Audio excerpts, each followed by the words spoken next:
Hello everyone, welcome to Quick and Easy Cooking. Now today we are going to have chicken pot pie and we're going to use a rotisserie chicken. Yesterday I went to the market and I got myself 2 rotisserie chickens, and with the one that I have left over I'm going to make a chicken pot pie. So today we are going to make a chicken pot pie using a rotisserie chicken. Now the ingredients that you will need are a rotisserie chicken, onion. Now I'm using mixed vegetables, and the mixed vegetables I'm using are frozen, but if you have a can, you can use that if you prefer. But the ones that I'm using have green beans, they have carrots, they have corn, and also peas in them. Now I'm also going to use cream of chicken soup, a puff pastry, parsley, butter, celery. You will also need 1 egg, and also for the perfect seasoning you will need McCormick's Perfect Pinch rotisserie chicken, and this is going to give the spice and also the awesomest flavor you've ever tasted in a rotisserie chicken pot pie. What I have here is 1 tablespoon of butter, and I also have a 1/2 cup of onion and a 1/2 cup of celery, and I'm just sauteing it.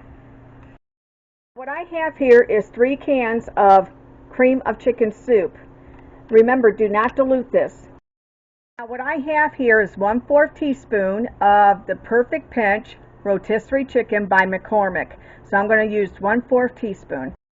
Now what I'm going to do is I'm going to add 1 more 1/4 teaspoon of the Perfect Pinch rotisserie chicken by McCormick. What you do is you're going to add the Perfect Pinch McCormick rotisserie chicken on into the soup. So you just make sure it's well blended. Now I'm going to use 1/2 teaspoon of parsley, dried parsley.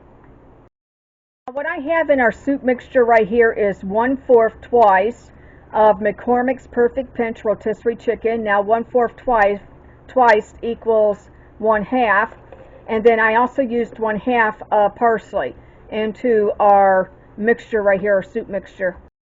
I did want to mention on this McCormick Perfect Pinch rotisserie chicken, I did not put salt and pepper in this because it already has it in there.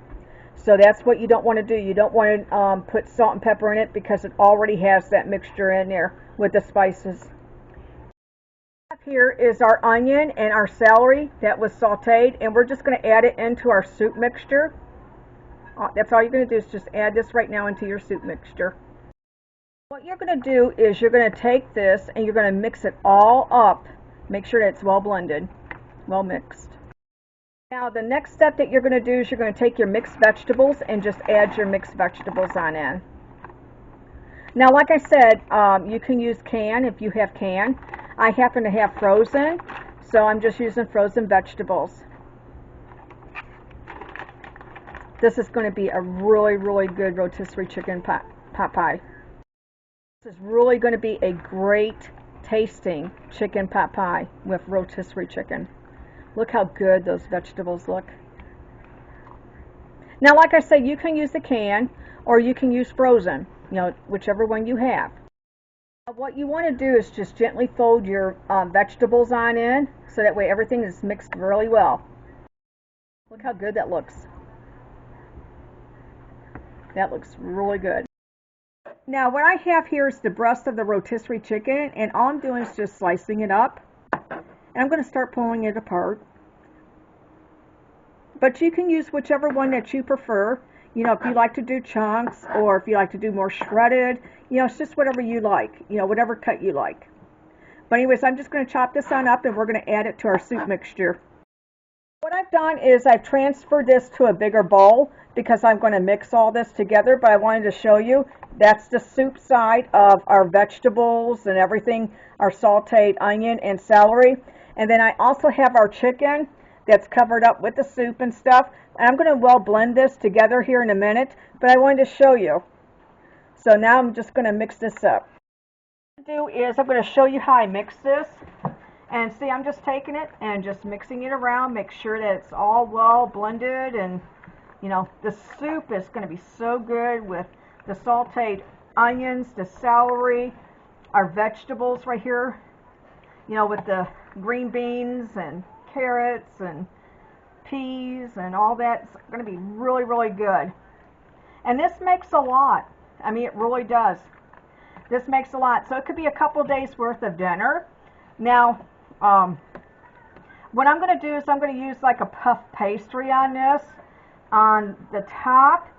And you will need 1 egg because it's going to be our egg wash that we're going to do. And that's going to be really, really good. Because I absolutely love puff pastry. It's a lighter dough than to either make your own or use biscuits. So this is going to be really, really good. And you just, you know, mix it. Just make sure everything's well mixed up. But that's going to be so good.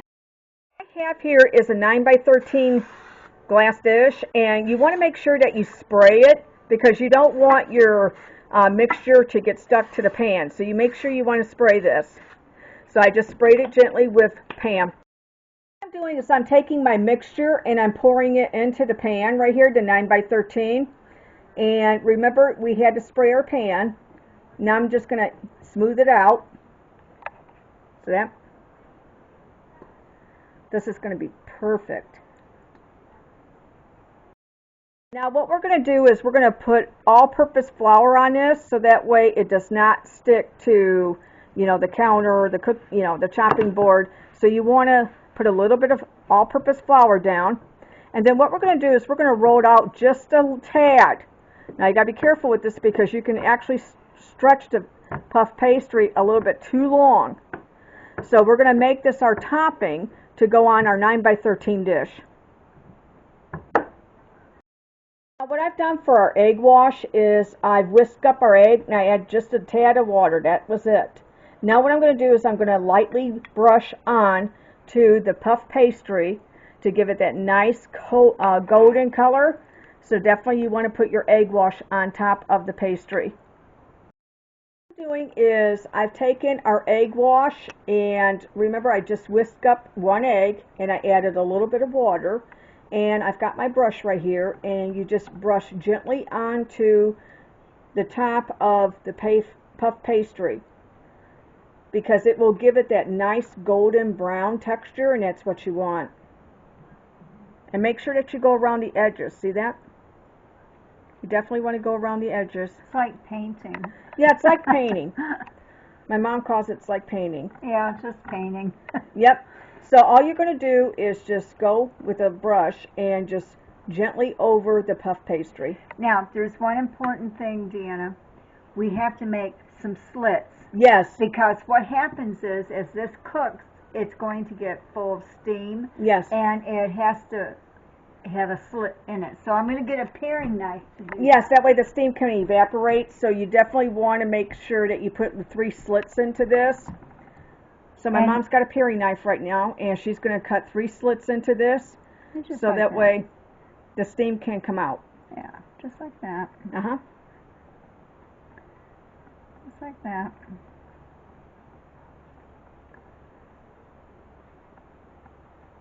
It just lets the steam come out. Yeah. Okay. Now what you're going to do is you're going to put this in a preheated oven at 350 degrees Fahrenheit, and you're going to cook this for 45 to an hour. It all depends on your stove.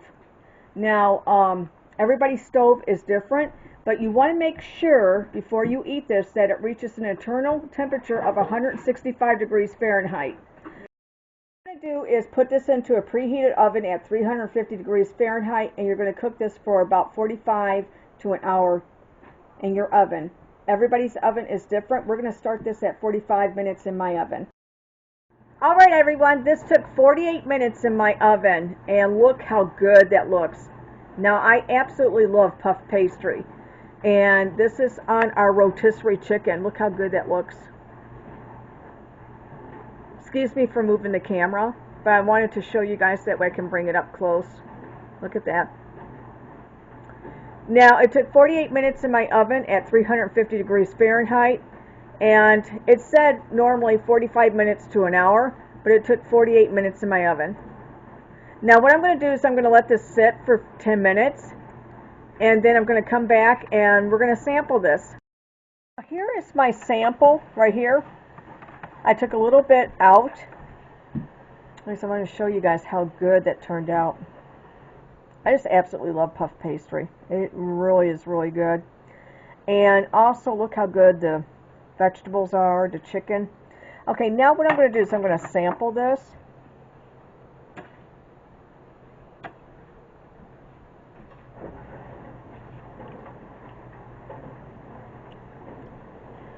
That McCormick rotisserie chicken blend, it is so good and so flavorful.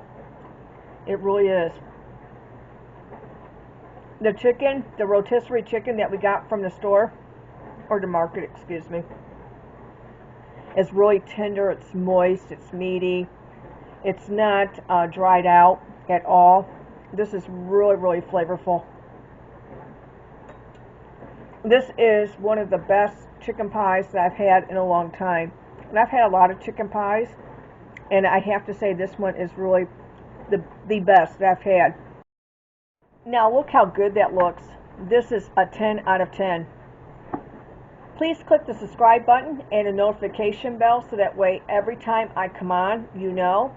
And if you're watching this video for the first time, I would love to have you as part of my YouTube family. Please click the subscribe button. Again, thank you for watching our video today of our chicken pot pie using rotisserie chicken. This is phenomenal. It's a 10 out of 10. It's one of the best pot pies I've had in a long, long, long time. I mean, it really has. And I've had a lot of them. And this one is really good. Very, very good. It's the spices. It's the perfect seasoning. It's very flavorful. The meat is not dry. It's moist, everything. Again, thank you for watching our video. Take care. I'll see you in the next video. Bye-bye.